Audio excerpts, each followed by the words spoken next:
ಕೃತಿಕಾರರ ಪರಿಚಯ. ಎಚ್. ಡುಂಡಿರಾಜ್ ಅವರು 1956 ರಲ್ಲಿ ಉಡುಪಿ ಜಿಲ್ಲೆಯ ಕುಂದಾಪುರ ತಾಲ್ಲೂಕಿನ ಹಟ್ಟಿಕುದುರುನಲ್ಲಿ ಜನಿಸಿದರು. ಎಂ.ಎಸ್ಸಿ.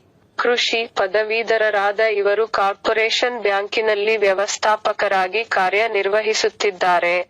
ನನ್ನ ಕವಿತೆ ನನ್ನ ಹಾಗೆ, ಏನಾಯಿತು, ಬನ್ನಿ ನಮ್ಮ ಹಾಡಿಗೆ ಮುಂತಾದವು ಅವರ ಕವನ ಸಂಕಲನಗಳು. ನಕ್ಷತ್ರ ಚಿಹ್ನೆ, ನವನೀತ, ಪಂಚ್ ಕಜಾಯ್, ಹನಿಕೇತನ ಇತ್ಯಾದಿಗಳು ಹನಿಗವನ ಸಂಕಲನಗಳು. ಹುಡುಕಾಟ, ಅಧ್ವಾನಪುರ, ಪುಕ್ಕಟ್ಟೆ ಸಲಹೆ ಮುಂತಾದ ನಾಟಕಗಳನ್ನು ಬರೆದಿದ್ದಾರೆ. ಅಲ್ಲದೆ ಲಲಿತ ಪ್ರಬಂಧಗಳನ್ನು ಬರೆದಿದ್ದಾರೆ.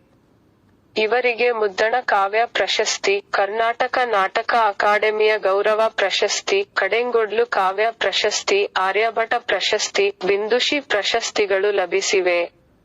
ಪ್ರಸ್ತುತ "ಈ ನೆಲ ಈ ಜಲ" ಕವನವನ್ನು ಅವರ "ಬನ್ನಿ ನಮ್ಮ ಹಾಡಿಗೆ" ಎಂಬ ಕವನ